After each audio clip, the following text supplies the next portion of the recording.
यहाँ तक फरमाया गया यार अगर मुसीबतें आ जाएं अपनी दाढ़ी हाथ में पकड़ और यूं हाथ उठा के या अल्लाह मुस्तफा की सुन्नत के सदके में भला डाल दे। फरमाया गया हाथ नीचे बाद में आते हैं, अल्लाह मकबूलियत की जमानत पहले अता फरमा दे। जिंदाबाद जिंदाबाद, सुभान अल्लाह सुभान अल्लाह। हुजूर की सुन्नत है। और वो कहां पे हुजूर का किसी ने कार्टून बनाने की कोशिश की थी। हुजूर का कार्टून बना कौन सकता जब किसी के तसव्वुर में उनका ख्याल ही नहीं आ सकता। ये तो किसी और का बना सकते हैं, हुजूर का नहीं बन सकता। और उनका बनेगा भी कैसे, वो कोई जहन में आने वाली शय तो नहीं है। उनका अपना आलम तो ये है, सरवर कहूँ के मालिक मौला कहूँ तुझे, बाग़े खलील का गुले ज़ेबा कहूँ तुझे, तेरे तो वस्फ़ ऐब तनाही से है बरी, हैरान हूँ मेरे शाख में क्या क्या कहूँ तुझे। लेकिन रज़ा ने ख़त्म सुखन इस पे कर दिया, खालिक का बंदा खल्क का आका कहूँ तुझे। सुभान अल्लाह माशाअल्लाह। ये कुरान वाले हैं, ये दीन वाले हैं। लोग ताने देते, मैं कहता हूँ सुनी ने ताने ना दे। खुदा की कसम ये वो हैं जो हकीकत में मुस्तफा वाले। क्या बात है, बेशक सुभान अल्लाह। तुम्हें क्या लगता है कि मौलवी की औकात कोट पैंट खरीदने की नहीं है? वो 18,000 के जूते नहीं खरीद सकता, वो 2200 रुपए का कैप नहीं खरीद सकता, सब कुछ खरीद सकता है। लेकिन फिर ये कपड़े क्यों, ये अमामे क्यों, ये जुत्ते क्यों, ये कुर्ते पजामे क्यों? क्या हमारा दिल नहीं? दिल हमारा भी है, दिल उलमा का भी है। ये भी अगर चाहे तो अच्छे से अच्छा नया कपड़ा पहन सकते हैं, कोट पैंट भी पहन सकते हैं। लेकिन ये तुम्हारी वजह से मजबूर नहीं है। खुदा की कसम ये दिल मुस्तफा को दे बैठे हैं। इनका अपना ऐलान ये है, दुनिया कुछ भी कहे, अगर लिबास पहने तो मुस्तफा वाला पहरा जाए। नारे तकबीर, नारे रिसालत, मसलके आला हजरत, उलमाए अहले सुन्नत जिंदाबाद जिंदाबाद। सुभान अल्लाह माशाअल्लाह। क्या बात है भाई, हुजूर से प्यार करो, हुजूर से इश्क करो, हुजूर से मोहब्बत करो। खुदा की कसम जब तक बिके न थे तो कोई पूछता न था, तुमने खरीद कर हमें अनमोल कर दिया। हमारी औकात कुछ भी न थी। अल्लाह अकबर, जंग का मौका है। हजरत उमर फारूक आजम मिंबर शरीफ पे बैठे हैं। अल्लाह अकबर, जबान से जुमला निकल गया, या सारियल जबल, ए सारिया पहाड़ के पीछे से चलो। इस पे गौर करो, पहाड़ी के पीछे के लिए या सारियल जबल, सारिया पहाड़ पहाड़, ये आपकी जबान से जुमला निकला। सारे नमाजी बैठे हुए हैं, सब हैरत में थे, न कोई आया ना गया, न किसी की आवाज सुनाई थी। आपकी जबान से ये जुमला कैसे निकल गया, या सारियल जबल। अल्लाह अकबर। 1 महीने के बाद जब लश्कर वापस आया तो उन्होंने बताया हम तो जंग हारने वाले थे, लेकिन अचानक उमर की आवाज पीछे से आ गई। उन्होंने कहा था पहाड़ पहाड़, जैसे हमने पहाड़ पे तवज्जो की फिर फतह हमारा मुकद्दर बन चुकी थी। अल्लाह अकबर। लोगों ने कहा बात कितनी पुरानी है, का महीना हो गया लगभग, का कितनी दूर थे, का सैकड़ों मील की मसाफत थी। सबने कहा उमर बता तो सही, यहाँ बैठे बैठे तुमने सैकड़ों मील का देख भी लिया, सुन भी लिया, बता भी दिया। अल्लाह अकबर। ये बात मक्के में फैल गई, मदीना शरीफ में फैल गई कि उमर मदीने में बैठ करके सैकड़ों मील तक आवाज पहुंचा देते हैं और सैकड़ों मील का देख भी लेते हैं। हजरत उमर फारूक आजम का एक यार था जिसको हम बोलते हैं मुहावरे में लंगोटिया यार। आज उसको पता चला उमर इतनी पावर वाला हो गया है। अल्लाह अकबर। उसे तो पता ना था कि हुजूर के कदमों में जिस दिन आए हैं उस दिन उमर रश के कमर बन गए हैं। अल्लाह अकबर। फरिश्तों को रश है उमर पे। ये उमर फारूक आजम है। उसने सुना मेरा यार उमर है, वो इतनी दूर तक का देख लेता है। सफर किया मक्के से मदीना शरीफ आया, कहने लगा उमर उमर कहाँ मिलेंगे उमर? अल्लाह अकबर। किसी ने कहा मस्जिद में मिलेंगे। हजरत उमर के पास आए। आने के बाद उसने ये कहा उमर मैंने सुना है कि तू सैकड़ों मील तक अपनी आवाज पहुंचा देता है और सैकड़ों मील का देख भी लेता है। मुस्कुरा के कहने लगे सच सुना है तूने? उसने कहा यार बता तो सही, तूने ऊंट मेरे साथ चराए, मैंने ऊंट तेरे साथ चराए। तू उम्र में मुझसे छोटा था, जब तेरा ऊंट गुम जाता था तो तेरे वालिद तुझ पे सख्ती करते थे। तू डर के मुझसे कहता था मेरा ऊंट तलाश करके ला। का उमर मैंने सारी जिंदगी जितनी तेरे साथ गुजारी है जंगल में, तेरे जानवरों की हिफाजत मैंने की थी, ऊंट मैंने तलाश किए थे। उमर कल तक अपने ऊंट को नहीं देख पाता था, आज सैकड़ों मील तक कैसे देख रहा है? तो हजरत उमर ने कहा था फर्क है, कल जब कुछ नहीं दिखता था तब तेरे यार थे, जिस दिन से मोहम्मद के यार बने हैं सारी दुनिया में हथेली की तरह नजर आने लग गई। नारे तकबीर, नारे रिसालत, मसलके आला हजरत, अज़मते मदीना शरीफ, उलमाए अहले सुन्नत अल्लामा मुफ्ती हम्माद साहब किबला नारे तकबीर जब जिंदाबाद। तक बिके न थे तो कोई पूछता न था, तुमने खरीद कर हमें अनमोल कर दिया। और मेरे भाई हुजूर से प्यार करो, चेहरे पे सुन्नत सजा लो, बेटे को कुरान का कारी बना लो। याद रखो जब सांसें आखिरी थमने लगती है तब हसरत और यास के सिवा कुछ नहीं रहता। खुदा की कसम अगर बाप पूरी जिंदगी, अभी एक शख्स का इंतकाल हुआ 60 लाख इलाज में लगे हैं, अल्लाह उन बेटों को सलामत रखे जिन्होंने अपनी कमाई से बाप पर खर्च किया है। 60 लाख कोई छोटी चीज नहीं होती है, बहुत बड़ी रकम लगाई है, बड़ी मेहनतें करके उन्होंने बाप का इलाज किया, हर चंद कोशिश की, लेकिन वो इंतकाल कर गए। मेरा कहने का मतलब ये है आपसे साकिब, मौत का सभी को सामना करना है, एक दिन सभी को मरना है। याद रखो मरने के टाइम जब डॉक्टर ला इलाज कर देते हैं उसके बाद मुझे बताइए किधर ख्याल जाएगा? सबसे आखिर में पलट के ख्याल कुरान की तरफ आता है। अल्लाह अकबर। उसके बाद जब बाप की आंख में आंसू होते हैं, बेटा खड़ा होकर पूछता है बाप बताइए तो सही, हमने ऑल इंडिया हॉस्पिटल दिखा लिया, दुनिया के बड़े बड़े हॉस्पिटलों में आपको दिखाया, लेकिन सारे डॉक्टरों ने हाथ उठा दिए हैं, अब क्या करें? तब बाप कहता बेटे कुरान की कुछ आयतें पढ़ के सुना दे। उस वक्त में बेटा गर्दन झुका के कहता है अब्बा तुमने मुझे डॉक्टर तो बनाया था, कुरान का कारी नहीं बनाया था, इंजीनियर तो बनाया था, कुरान का कारी नहीं बनाया था।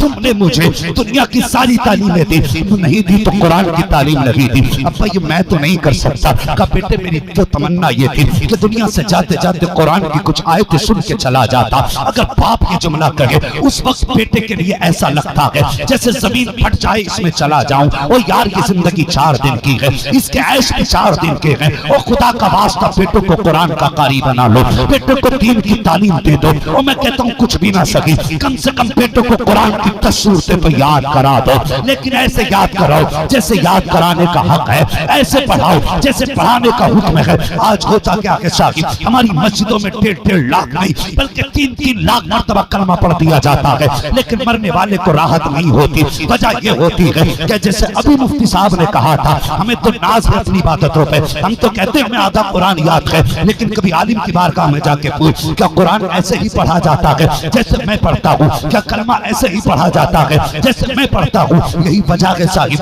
तलफ्फुज़ बिगड़ चुके हैं, अदायगी खराब है, 3 लाख मरतबा चने हो जाते हैं, मरने वाले को कोई फैज नहीं होता है। जबकि बताया तो ये गया कि 1.25 लाख कलमा पढ़ करके मरने वाले को बख्श दिया जाए तो उसके गुनाह बख्श दिए जाते हैं। आखिर हुआ क्या है? 3 लाख मरतबा कलमा पढ़ा गया है, लेकिन कोई फायदा नहीं हो रहा है। वजह यह है कि हमने उलमा से दूरी इख्तियार कर ली है, हमने इंटरनेट से तो दीन सीखा है, अगर नहीं जा पाए तो मस्जिद के इमाम के पास तक नहीं जा पाए। हमने शरीयत सोशल मीडिया से सीखना शुरू कर दी है, अगर नहीं गए तो काम पास के रहने वाले कुरान के कारी के पास नहीं गए। तो याद रख प्यारे, तुम्हें जिंदगी की आखिरी घड़ी में भी अगर काम आएगा तो कुरान वाला काम आएगा। अपने बच्चों को कुरान की दौलत दे दो, दीन की दौलत दे दो, खुदा का वास्ता। और कभी कभी अपने घरों में जब बैठा करते हो, अपनी बीवी से दिन भर का हिसाब लेते हो, तो ये भी कहा करते हो बता दिन कैसा गुजरा है, ये भी कहते हो बता खर्चे कहाँ कहाँ हुए हैं, कोई मेहमान आया था तो खर्च कहाँ से किया था। और यार जब ये बातें किया करो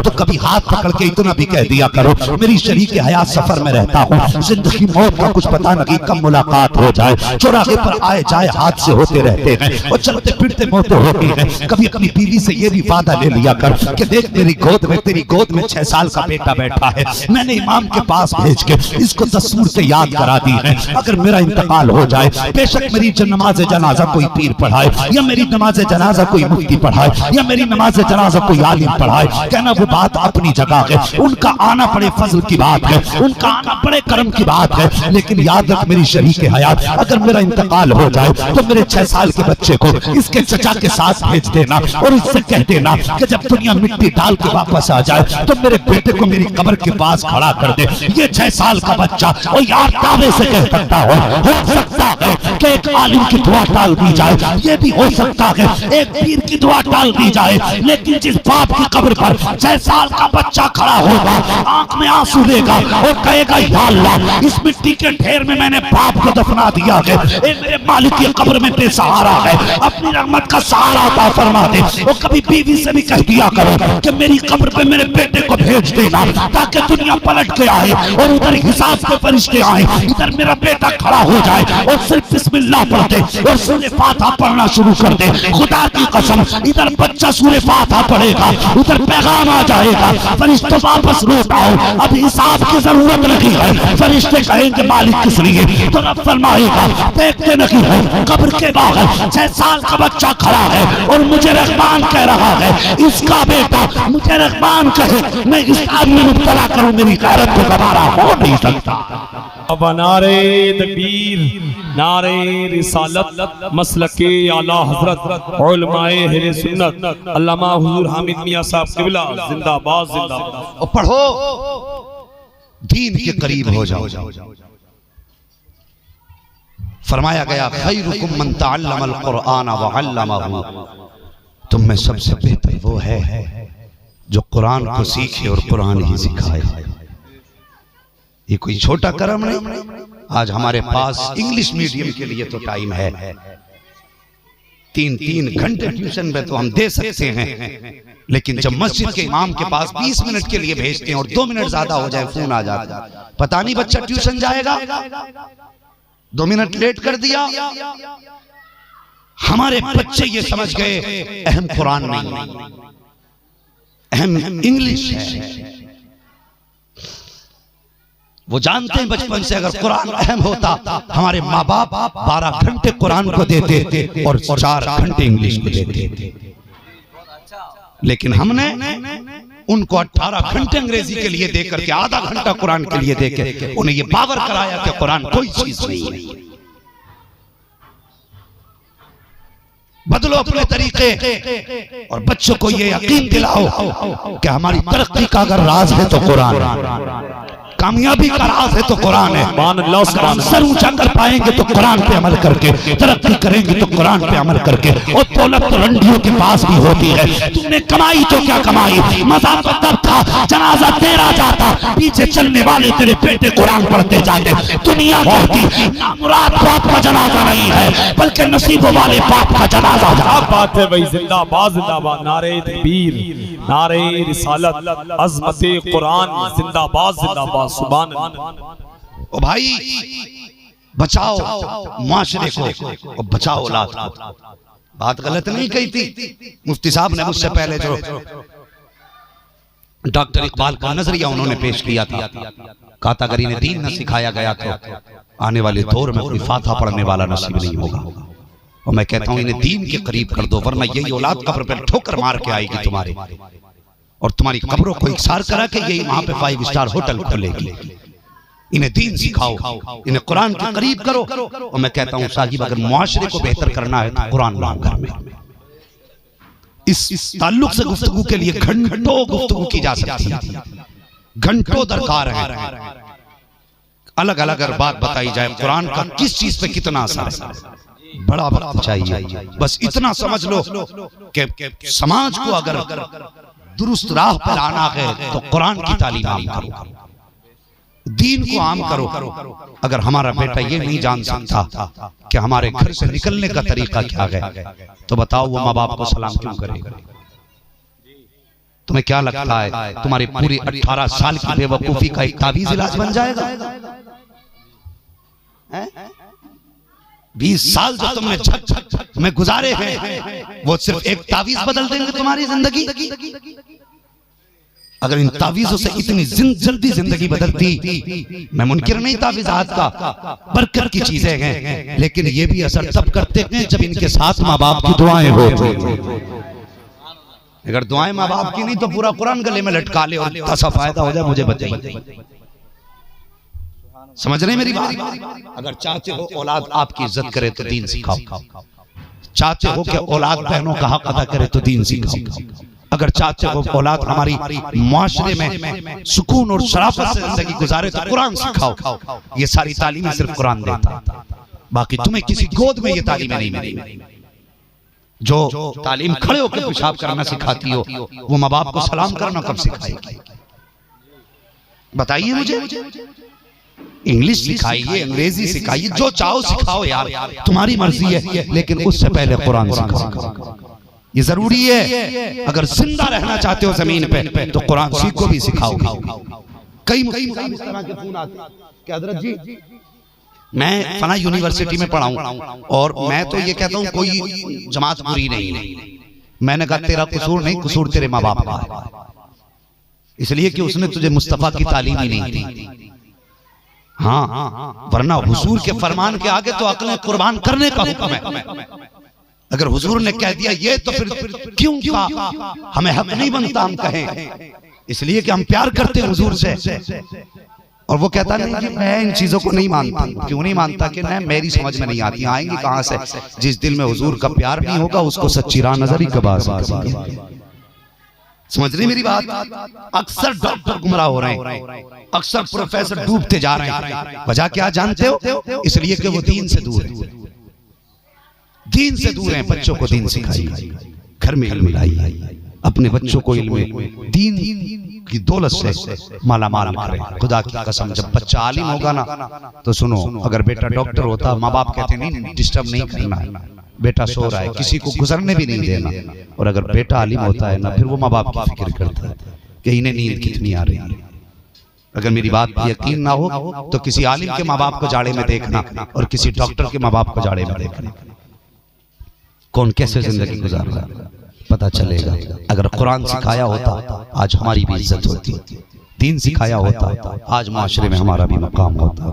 पढ़िए अल्लामा मुदस्सिर हुसैन साहब क़िबला, इन्होंने बड़ी अच्छी सोच, बड़ी अच्छी फिक्र है। मैं तो दुआ करता हूँ इनके लिए, अल्लाह ताला इनकी फिक्र में मजीद तरक्की अता फरमाए और मौला इनकी जिंदगी में बेपनाह बरकत अता फरमाए। वो मुकद्दर की बात है कि ये चिराग कहाँ पैदा हुआ, कहाँ चल रहा है, ये नसीब है अपने अपने। भाई बड़ी मेहनत से इल्म सीखा जाता है, यूं ही नहीं सीख लिया जाता है। इनसे पूछो जिन्होंने इल्म सीखा, वो माँ बाप की बरसों की जुदाई, वो माँ बाप की मेहनतों की दी हुई कमाई, जब हम फोन करते थे 1,000 के लिए तो कैसे कैसे करके हमारे बाप हमें पैसा भेजते थे, ये हम जानते हैं, हमारे माँ बाप जानते हैं। और कभी तुम भी तो सोचो इस बारे में। इन्होंने बच्चों को जवान किया, पढ़ाया, चाहिए तो ये था अपने घर पे रखते, लेकिन इजाजत दी जा बेटे जहाँ जरूरत हो वहाँ दीन का काम कर। इनसे पूछिए ये रहने वाले कहाँ के हैं, इन्होंने शमा कहाँ जलाई है? वजह सिर्फ इतनी है तुम्हारे लिए नहीं, अगर जलाई हो तो मदीने वाले मुस्तफा के लिए जलाई है। कयामत में हुजूर पूछे मुदस्सिर बता क्या करके आया है, कम से कम सर उठा के कह देंगे हुजूर जिस जगह पर कुरान के पढ़ाने का इंतजाम न था वहां पे एक इदारा कायम करके मैं दीन फैला के आ गया। वाह वाह वाह, नारे तकबीर, नारे रिसालत, मसलके आला हजरत, अज़मते मज़हब इस्लाम जिंदाबाद। इनका हौसला बनिए, इनका बाजू बनिए। मैं इनकी बात नहीं करता, जहां भी कुरान वाला खड़ा हो जाए और तू कांधा लगा के खड़ा हो। दुनिया ये समझती है कि हम मदरसों को अपनी निधि पे चलाते, और खुदा की कसम ये गरीब उम्मत हुजूर की जहां खड़ी हो जाए वहां बैंकें फेल हो जाती हैं। और हम तो वो हैं यार, हमारा मिजाज तो ये है कि गर्दन में हाथ डाले हैं माहो नजूम ने, गुजरा गई इन हाथों से मुसलमान कभी कभी, दीवान गाने इश्क मोहम्मद को देखकर घबरा गई है गर्दिशे दौरा कभी कभी। हमारा मिजाज ये लगे, खड़े हो जाओ जब भी कहीं मदरसे का या दीन का नाम हो, जब भी कुरान की बारी आए और मौलवी से आगे बढ़ के कह दो हजरत कुरान पढ़ाना तेरा काम है, कांधा लगा के आगे बढ़ाना हमारा काम है। खुदा की कसम कयामत के दिन अगर कुरान पढ़ाने वाले बख्शे गए, कुरान पढ़ने वाले बख्शे गए, तो फिक्र मत करना, जब ये जाएंगे अकेले नहीं जाएंगे, तेरा हाथ पकड़ के तुझे भी जन्नत में लेके जाएंगे। हाँ, पढ़िए, इनका बास बनिए, हिम्मत बनिए, अपने बच्चों को कुरान सिखाइए। सिखाएंगे ना इंशाअल्लाह, बोलो इंशाअल्लाह। आखिरत का इंतजाम कर लो, चेहरे पे सुन्नत सजा लो, कुर्ता पजामा पहने कर लो, ये हुजूर का तरीका है। जो हुजूर को पसंद लिबास है वो पहना करो। हाँ, वरना जिंदगी तो साहिब गुजर ही जाएगी।